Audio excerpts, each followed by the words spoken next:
Hey, we are going through Thinkin at Night, track by track. I'm going to cover just some of the basic, construction of the song, the tracks, like the drum tracks, bass, just the way I choose some of the layers and the instrumentation. And then I'm going to go through kind of the stranger stuff that's in it, some of the sound design and stuff like that. So we'll step through one by one in all these tracks and see what each piece is. And I'm just going to let that guide my conversation. As with most tracks, oftentimes I'm trying to get a grounding, and I'm always thinking drums first, since I was originally a drummer when I started playing music. So, of course, I did start with guitar first because I had this riff laying around for like a really long time. So long I really can't even remember when I made it up. It was probably like, I don't know. I feel like it was really long ago, like at this point, maybe 8 years ago. But it's one of those ones that has just, like when I played it, it felt like a new sort of sound for me. And to this day still, it's one that I really identify with. I really do that with sounds or like tones, especially on guitar or synths or anything. And it's why I gravitated towards like the Wurlitzer, is because it just felt like a sound I identified with. So here's our guitar.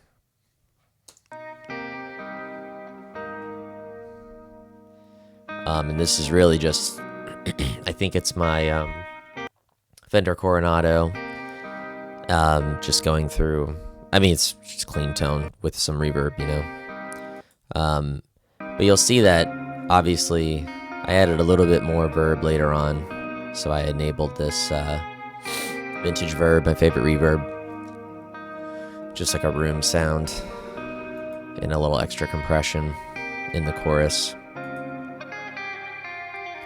But when I was starting to write the song, it felt a little too repetitive to just like have this riff, this guitar rhythm.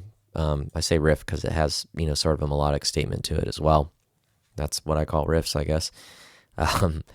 But it just felt like, I don't know, it was too exhausting in a way to be going the whole time. You can have like a rhythm guitar or keyboard just playing chords, in the traditional sense, but this felt like it was too much to be keeping on through the whole song, so I wanted it to be more of a highlight. So I totally lied about doing drums. I'm not going to touch the drums first. I think I'm going to go in the order of construction, how I probably actually build it.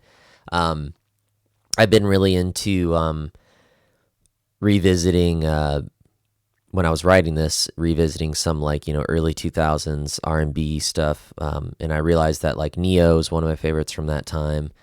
And Usher, both used a lot of like a plucky sample. So like Usher used, on Confessions, used a lot of the kind of like a nylon string sample. And then Neo sounded like he used a lot of harp sample. Of course, they're very like MIDI. A lot of stuff from that time was super, super clean, very MIDI sounding.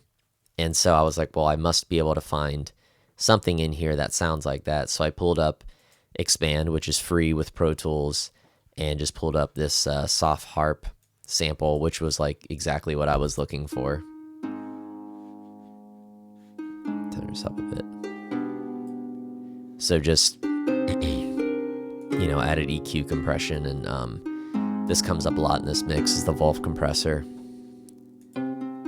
Just adds that nice, super compressed sound, and it's got this lo-fi thing I haven't used very much on here, but it really pulls the whole thing out of there.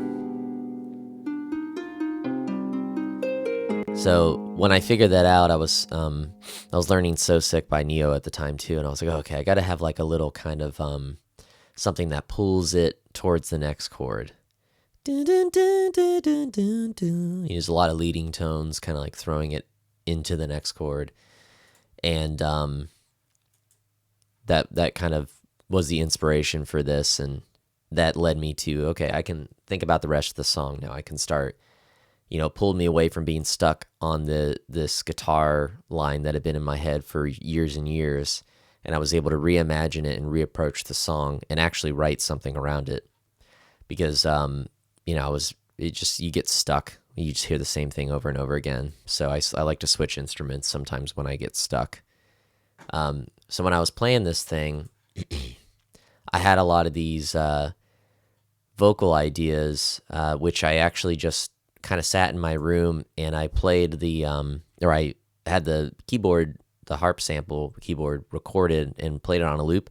And then I just kept singing like random vocal stuff over top of it, basically.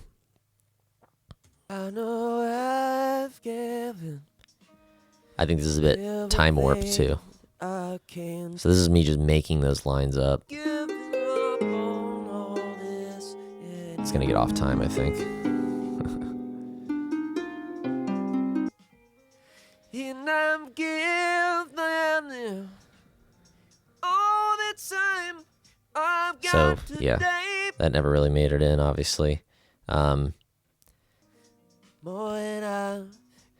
There's more like, and I think this is actually what I constructed whenever I went through and did all these kind of vocal mock-ups. So there's crap like that. This is me just like, I think sitting on a chair and just kind of like rocking around and trying to like eke vocals out to make something happen and get an idea. And then I think I just kind of left it and I was like, okay, that's today's assignment when it comes to building the song, not trying to get too much out at once. So from there, I probably did, start to construct it and be like, okay, let's, I put these pieces in here and I'm like, okay, at least I got a verse and a bridge and a chorus. So I was pretty sure it was going to be like that. And I probably went in here and, let's see, started constructing some drums. So I'm actually going to open this. I've got this muted because my Pro Tools will crap out if I try to run too many virtual instruments, because I'm got a new computer recently and Pro Tools doesn't work on it because it's an M1. Isn't that beautiful? So I separated out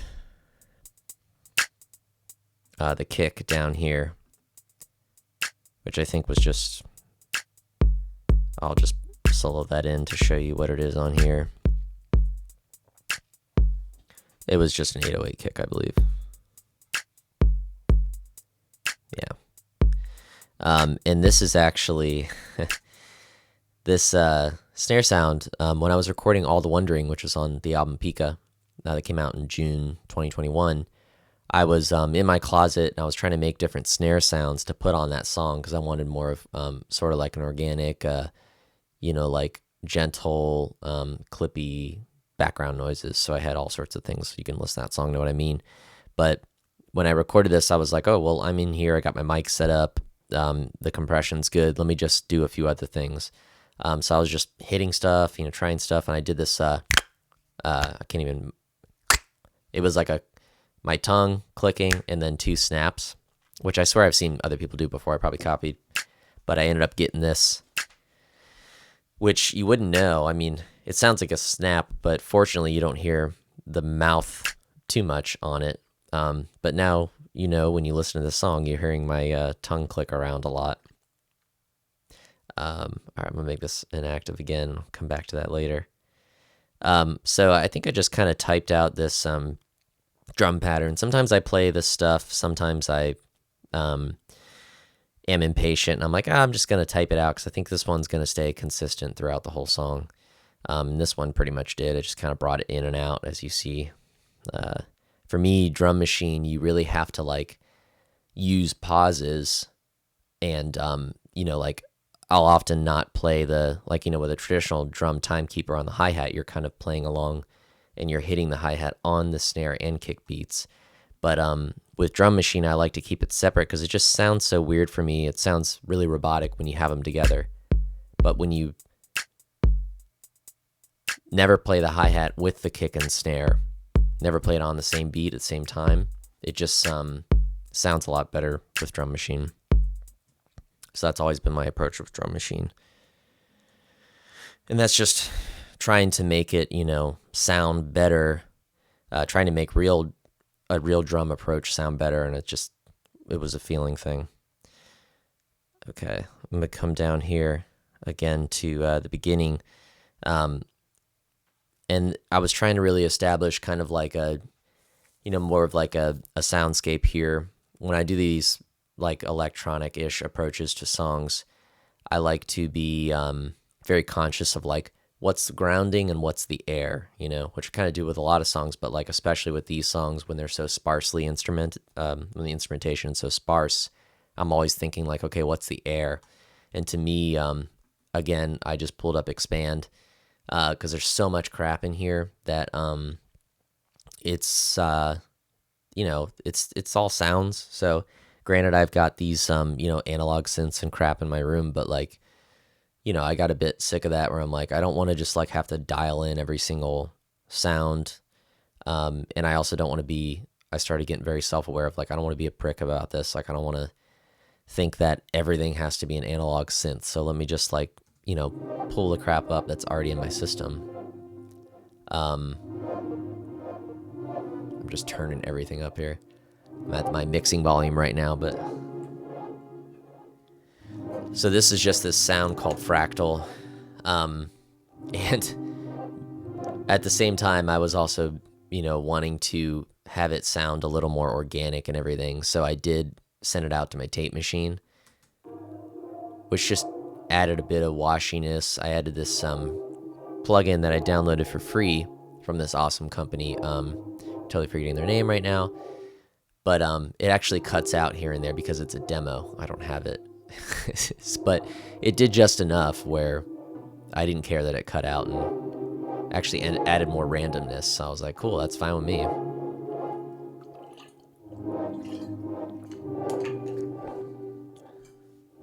And I sort of use that as an effect to, variate that sound a bit. Okay. Oops. Let's come down here into the bass. So this is another thing that I approached by, just having, using the instruments already in here. There's a great little plugin in, it's a different one. There's a great little plugin in here called Vacuum, which I think is, I'm probably going to get it wrong. I think it's copying like I'm assuming it's a Moog or something. Make this puppy active. But it's got, all the parameters make sense to me coming from, using an analog synth. So it's not even really that far off, I think, for me to use it and feel comfortable. But I love it for like sub bass stuff or bass synth stuff, especially since it is a mono synth. Probably inspired me to get the real thing one day. But as you can see, my usual added some EQ, and then the Tube, which is another awesome plugin that I had recently downloaded just to add some flavor. Same people who make Wolf Compressor and GHC, I think. And so this just adds a little like tubiness. And then I actually busted out to a tube preamp that I have. I'm actually borrowing, and that kind of gave it the final sound, gave it some round off, and warmed it up a bit. It really does do a bit that you never get otherwise. And it just added a little bit of thickness, which essentially is rolling off a lot of high end, which sometimes you have to get used to when you're going from digital and then making it a little more analog. Is like so often you roll off a lot of high end, and you have to like be okay with that. Especially like my ear for the longest time is craving so much high end, and I'd be like, I have to be okay. Like I trust what this is doing, and it's actually probably a good thing because you can't just have a high end on everything, which is the danger is hitting the solo button too much, which I constantly have to remind myself of. I also threw in, I think just an 808 on some parts. Pretty standard 808 thing. dirtied it up with some heavy comp, and I really liked this free amp on that is it Clevger? Anyway, that company makes really cool plugins too. And I really liked this preamp on low-end stuff. I don't like it on high-end stuff. It's a little too smooth. It doesn't really do what I think it should do. But on low-end stuff, it sounds real cool. And then I'm actually side chaining to the other bass. So like, these two basses, the synth bass and the 808 don't clash. Because like before, when I had this off, they were hitting at weird times, and you get like this weird low end flam, and like low end like hitting right off of each other is not good. Like it feels really bad in the low end to have that. I'm sure someone could make it work, and hey, maybe use it to your benefit one day. But like on this song, it sometimes stuff just sounds not pro, and I was like, that doesn't sound good. So I had to do the little side chaining just to make sure it didn't happen. And then obviously like edited it a bit to make sure it didn't conflict. But then of course, whenever you have, the 808 coming in and out and playing at different parts, you lose low end when the 808's not playing. It's like here. So I had to add in this Max Bass plugin, which is an old Waves plugin, but it's stuck around for a good reason because it adds just some like sub-octave sort of thing to it. It does a little more than that. So you can see it kicks in. And I kind of use this as like a balance thing, because on this last B, right, like at the end of the bar, I actually took the Max Bass out, or didn't use the Max Bass, because I wanted a bit of a lift, and you kind of get some lift whenever you take bass out, which is why you see all this bass gone here, because especially in like an electronic song, whenever you take the bass out, you get a bit of a lift. So it's light, and then you can kind of mess with the dynamics,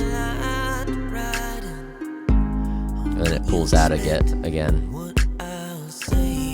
So like it's kind of like the hi-hat thing. It's like you got to take pieces in and out, because like with an electronic approach, you just have on or off in a way. What makes things sound electronic is the zero dynamics, to me, is when something is like, if I want to make a guitar sound electronic, I would almost like, sample it where you have a chord, the start of a chord, and it cuts off. But like what makes that sound so strange and to our ears like electronic and not real is that it comes in, it stays a certain volume, and then it cuts out maybe. So if it's ones and zeros on and off in an electronic thing, then I'm just thinking, okay, when can it come out? When can it come back in? So going back to the bass, that's why I left the Max Bass out here. No, and then it comes back in. Like it comes back in this lower bass thing, just to have almost like 3 levels of bass. It's like we got the bass with no Max Bass, we got it with Max Bass, and then we got the bass playing alongside the 808. So you've got like those 3 sets of dynamics in the low end, which you probably don't notice when you're listening on a phone, but it's something.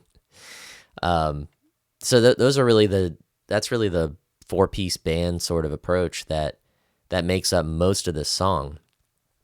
Obviously we have the vocals.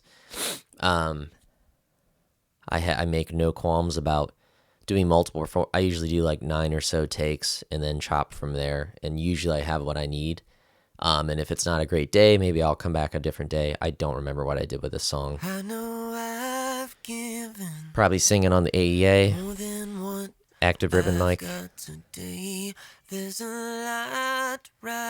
Usual comp compression. I'm sorry, de-esser, EQ compression.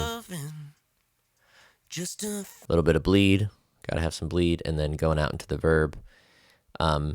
It's a pretty straightforward vocal. I love vocal effects, but on some songs, I want it to sound very honest and, you know, like in your face. And I wanted that here. I think I have this cool little voice crack, or it's not a voice crack, it's like a strain. You hear it go, kind of, listen.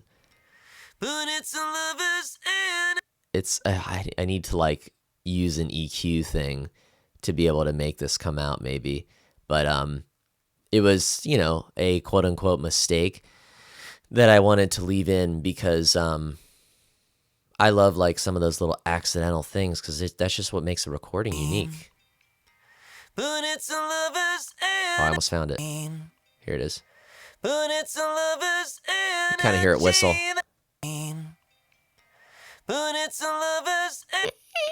I don't know if you can hear that, but it's very subtle. But to me, it's like a distortion pedal. It's like throwing some overdrive on your voice, and like there's no way I can make that happen on purpose. Like if I'm gonna do that live, I'm probably gonna sing it as best as I can. I'm not gonna try to push my throat to do something like that. But that would never happen without the recording. So without me doing it maybe 9 times and getting tired and, you know, that happening. Although I'm actually pretty sure most of these came I think most of these actually came from the first few takes. There's a lot of takes in here. And I comp it all together, so it's hard for me to read which one that is. But yeah, that's kind of the verse. Pretty dry. Some of the more fun stuff comes in on this chorus. So I've got I do put some auto tune, which I never really use. I usually kind of manually tune stuff along the way, but I use a bit of auto tune on the chorus and this micro shift. So I love using this thing. It feels like a cheat. Just adds that width, which is really nice because, you know, if you want to make something fat and wide, it's always there. And then I've got my double, which I don't auto tune intentionally and make it micro shift even more ridiculous. And you can hear me fucking up and all over. It's just a good way to. Now there's a fire that won't stray. You need that wavering to make it wide. And that's how you get that like sizzle, you know, that micro shift really brings in that sizzle. And again, here it is. I think it's like, yeah, that's a pretty high setting right there. And on 2 detunes, yeah. So that's, you know, I usually just move these around just to get them just right. But every time I throw this thing on, it's just immediately like, oh, that's awesome. You just have to be careful because you don't want to like, you know, for instance, on the very main lead vocal, that's still really high. Wow. But yeah, I mean, that's still really high. I'm surprised I did that. But you just have to be careful because it can lower the attention or the, you know, kind of the focus of the voice. So, but I guess I did want this to be a bit, I don't know, quote unquote, dreamy sort of sounding. Okay. And then in the middle of this chorus, I did have a swell that I did with a few things. So in the double, I'd have to turn the verb on for you to really hear this. So in the double, I've got this,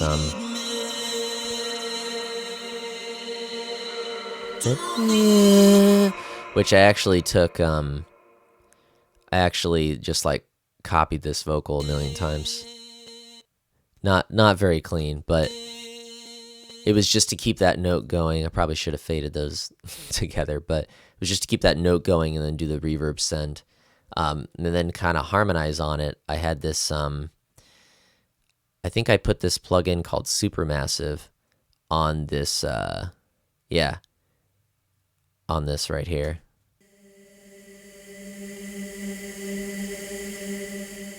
And then sent that to the verb as well.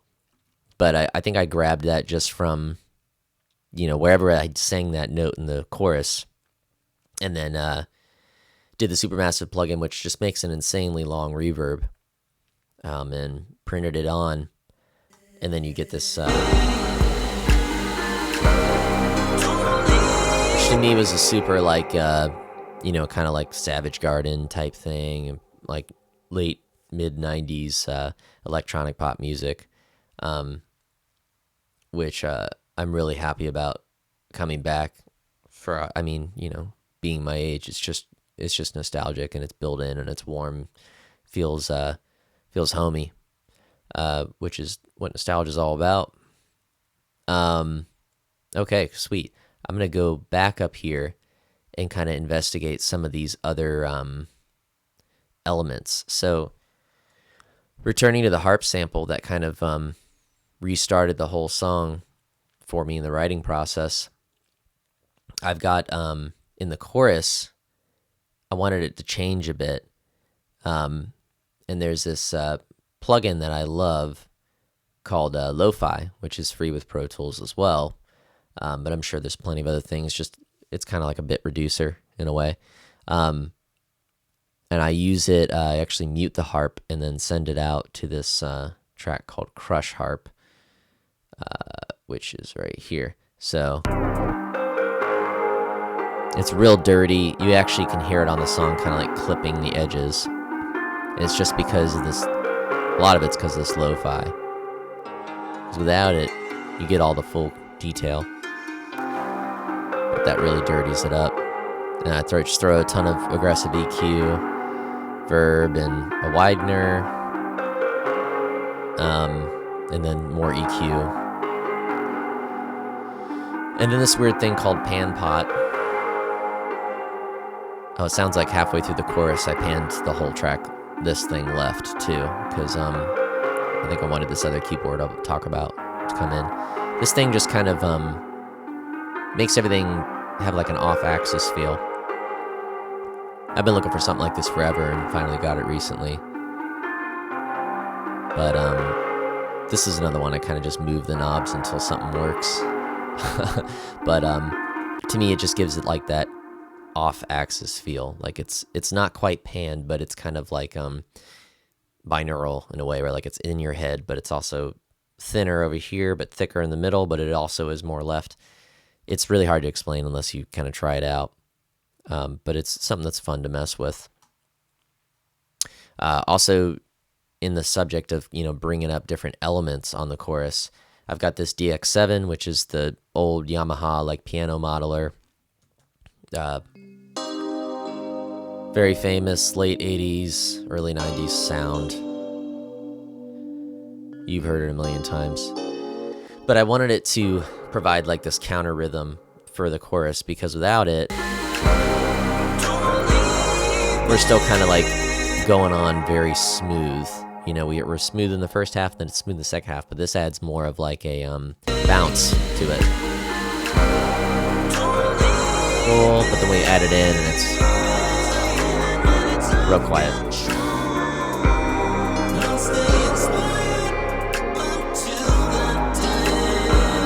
So it just adds a bit more bounce. The other thing that makes the second half of the chorus a bit different is this thing you barely hear. I never hear it actually on the song, but I went through this period where I was adding random stuff on the second chorus to make it sound different, and this one just kind of stuck. It's literally just light strum. And I was thinking, like, why do I really need that? It's not, I can't hear it. But when I took it out, it just wasn't quite the same.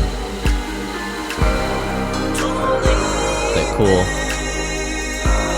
You take it in.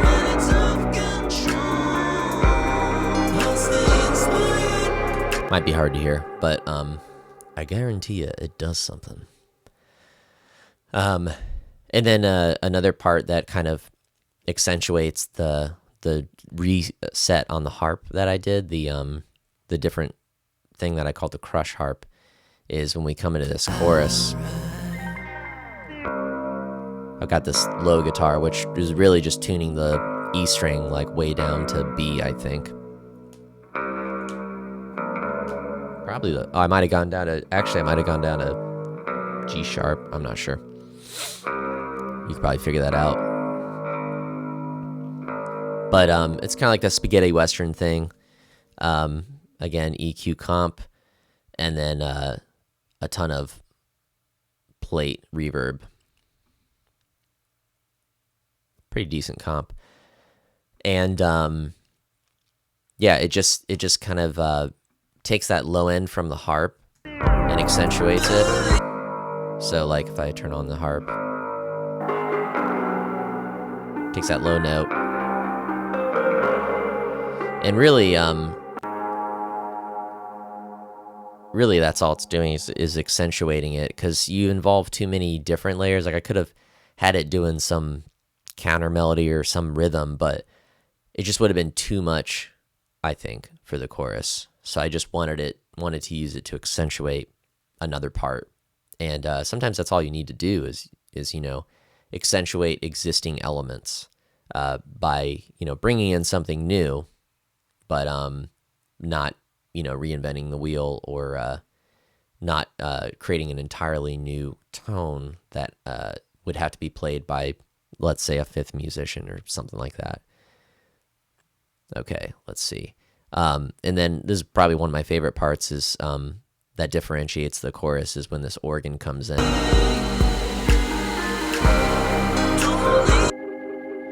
And this is just the standard organ plug-in. I love this thing because it's, obviously an organic instrument, but it just sounds a bit digital, which I think is a funny thing. Like organ, because it is so easy to mimic. I mean, the way an organ works is very simple to mimic in an I keep saying electronic, just, in this environment, in a digital environment. Usual EQ stuff to really make it pop. I think I did some crazy, pretty aggressive stuff.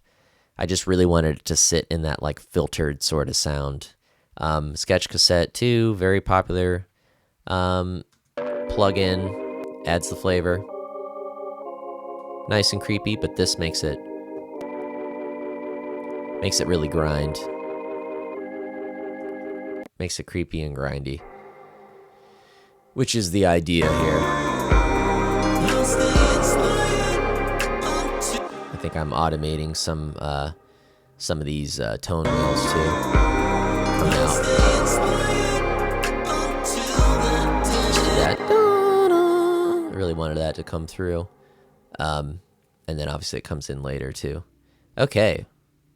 So we need to get to this breakdown here and some of these weirder sounds.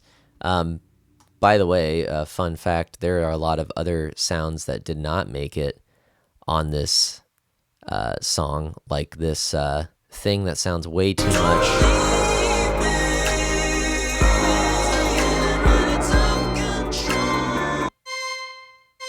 It's Pastime Paradise, so Gangster's Paradise.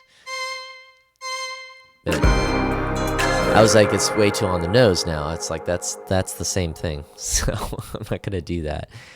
And then I think there was like a nylon string thing in here somewhere. Yeah, here it is. So I also was trying to put some nylon string in here, but again, something that did not work. It just like was a bit of a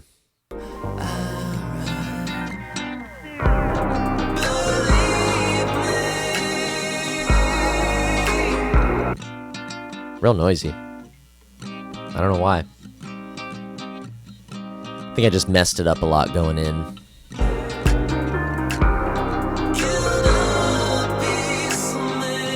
But it's just, it's distracting rhythmically, and mostly rhythmically distracting. So, yeah, that's how we ended up where we are.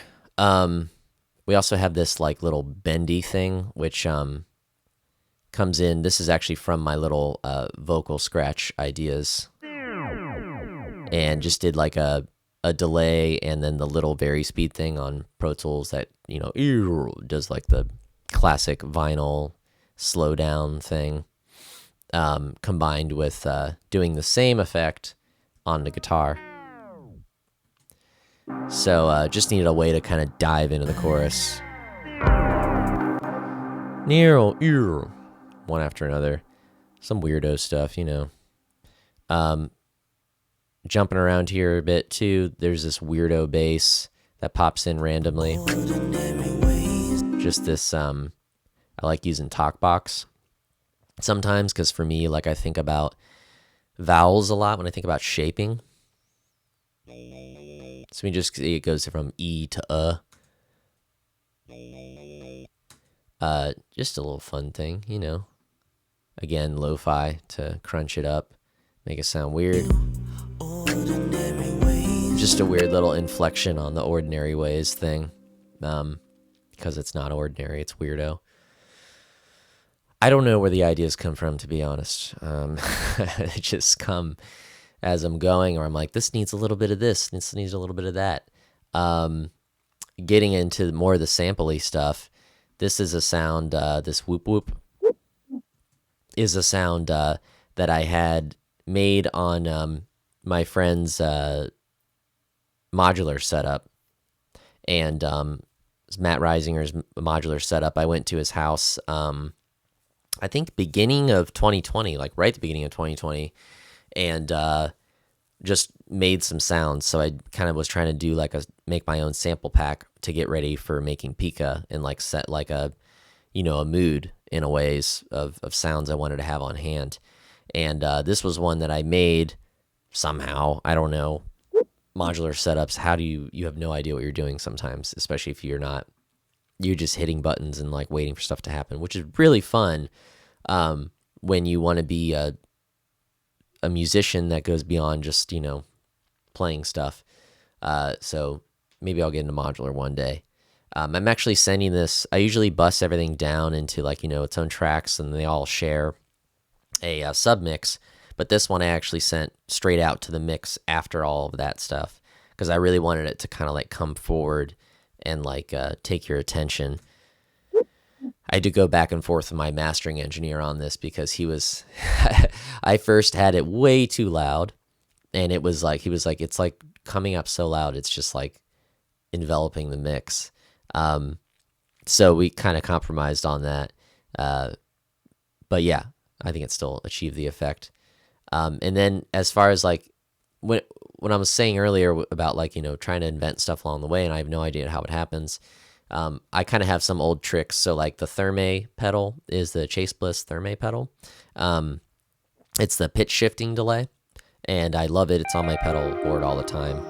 But this is just me kind of going through some little scales, little things with the Nord, with actually the whirly sound on the Nord.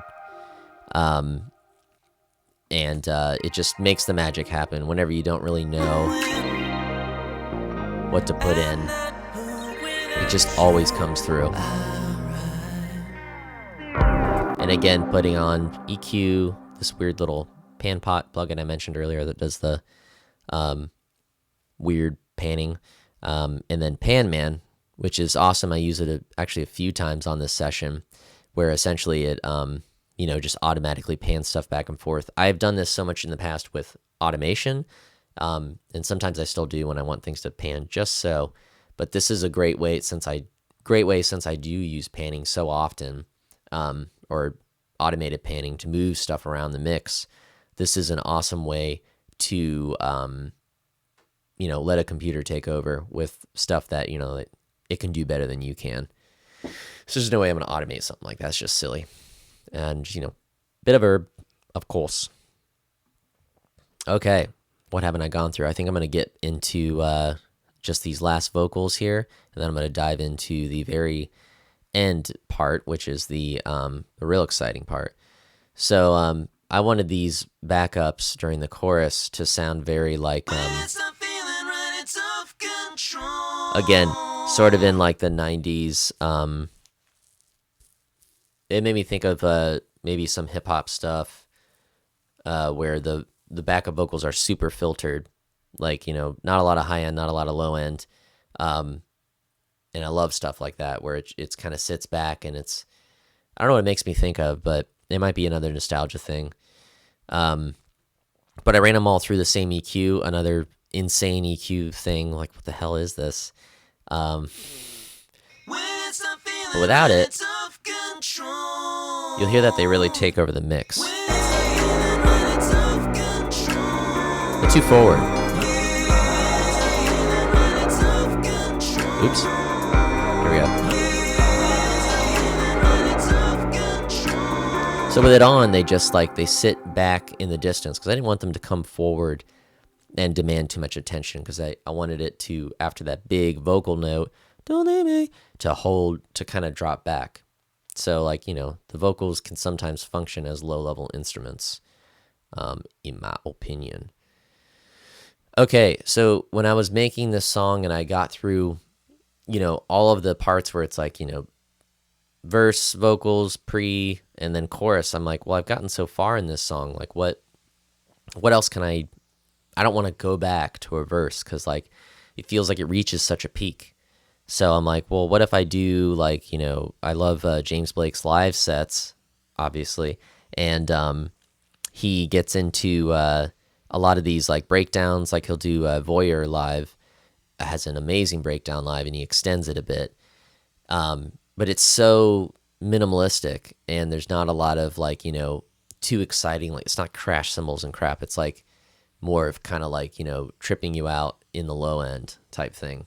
So I was trying to think about how to approach this with like a, you know, a weird bass line. It all starts with like a bass line that's probably in a certain type of scale that I don't know what it's called.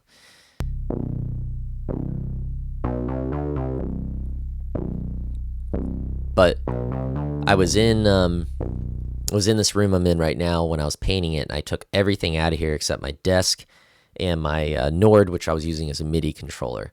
So the room was like actually very echoey because I had none of my sound panels in here. And so I was kind of making it in that room, or in this room, and just, it was a different vibe because it was all white. I had primed it, hadn't painted it yet. And obviously it was like stinking of paint. So that was the whole environment that I was making this breakdown in. To me, the drums seemed obvious, but you get this, I think it's like a 606 hi-hat sound, which is just the best open hi-hat sound when it comes to it, electronic drums. And I think the kick changes to a 909, as does the snare.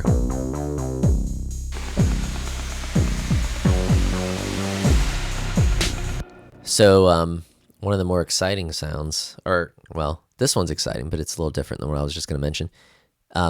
There's this guy, Brian, who makes circuit bent synths in Safety Harbor in Florida. And he's got this sound that's a, what was it called? A TR-505. So it's a 505 circuit bent drum. It's open a hi-hat. And I added some verb on it, I think. But it was kind of like a video gamey, like start your engine sound to me. So I thought I wanted this to sound like as I was getting into bar 2. And so with the guitar, you know, me like, I think it's like flicking the pickup switcher. Yeah, with all that verb on it, you just kind of get that, you know. It's motorcycle video game vibes. That was the concept here. It's like a motorcycle video game. I don't even know if I ever played a motorcycle video game. I definitely played car games.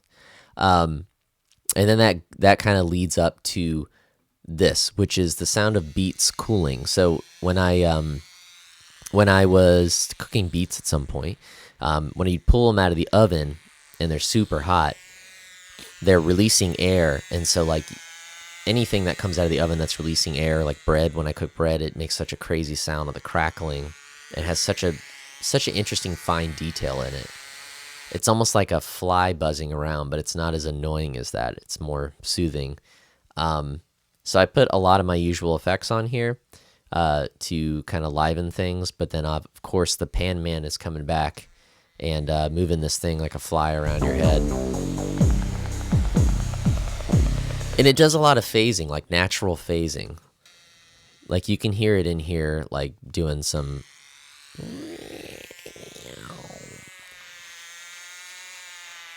There's so many layers of sound in there, it's crazy. Like there's that, but then there's also like almost a very small like waterfall happening.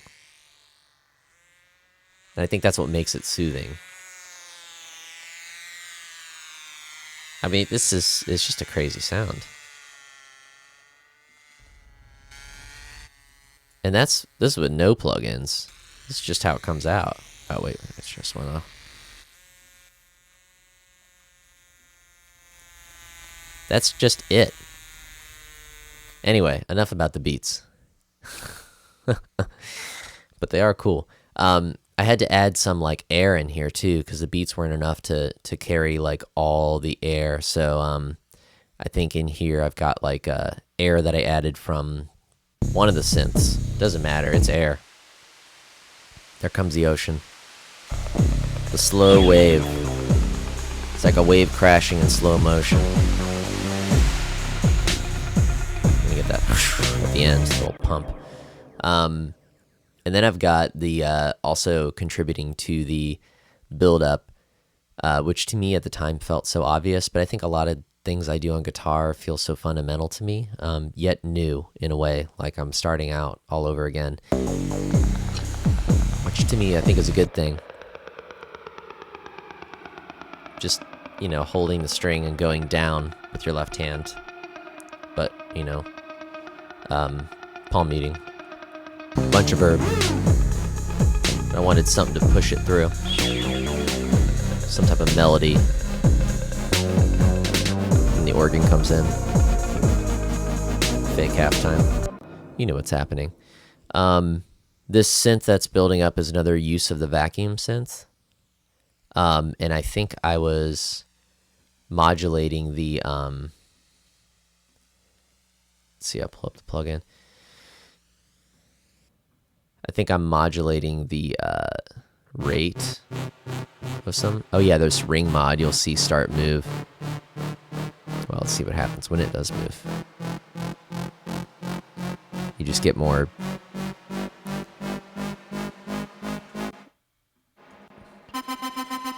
You get a little more buzz out of it. And I think I'm using a portamento, so I'm essentially going from a low note to a high note, and it's just slowly bending so slowly. And then when we come out of this, I was actually working on this for a bit, and I was iterating on this, like where I'd bounce it out and then listen to it and be like, it's not enough, it's not intense enough, it's not changing enough. And I think at this point you kind of abandon the idea of the song ever coming back. You're like, okay, it's not coming back. And then by that point, you're getting to the third bar, and it's like, okay, if it kept going from there, it would just be like whatever DJ set, and I didn't want the song to get to that. Maybe live, but I wanted it to totally change a bit. So I was like, okay, how can I like dry it out? Because it's a bit wet. There's a lot of verb. There's a lot of mystery. But like, how do I kind of go from it not being like that? What's a totally different approach? So I was like, okay, sweet. An arpeggiator. So this is the Prophet, and I'll mute this stuff. So just with EQ, I had to kind of manually sync this BPM because annoying stuff. But then with a Pan Man, I got each note to divide into its separate part. Just messing with the knobs, releasing attack time and some other aspects. But this is, if you move this into the soft range on the smoothing, it glides too evenly. So some of the notes are happening like, this, rather than da-da-da-da, so I just wanted it to be da-da-da-da-da-da-da. When you take the smoothing down to hard, it does exactly that. Like the notes are each, as if they have like 4 outputs out of my keyboard, which I do, and I could have done that, but it divides it up evenly so that it really spins around your head.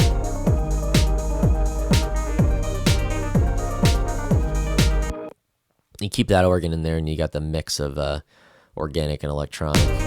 Take it out, and it's just... That's pretty cool, too, but... Maybe the DJ set. And then I've got this bit of build on these hi-hats, which I think I'm just volume panning in. But with that, and there was another thing where it just wasn't enough for it to sit here. It's like you need some a little more. There needs to be another piece of air that pushes it. Comes in a little bit. And when you want something to stay really like mysterious or not too grounding, you can use more percussion rather than more, something with a melodic element. So I just wanted the only thing to be sounds, rhythmic things. We get that drying out of the melodic notes, and then we come in with the bass to ground us. And this could go anywhere almost.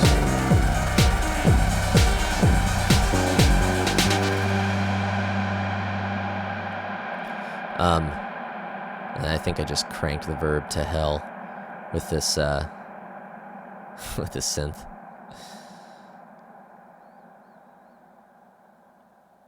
I think that pretty much covers the whole song.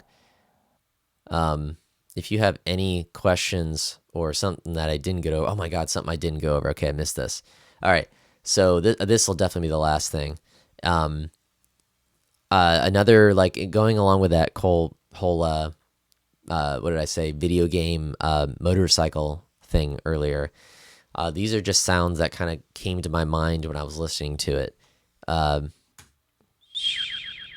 It's just like a weird little like bird call thing. This is just like a teeth whistle.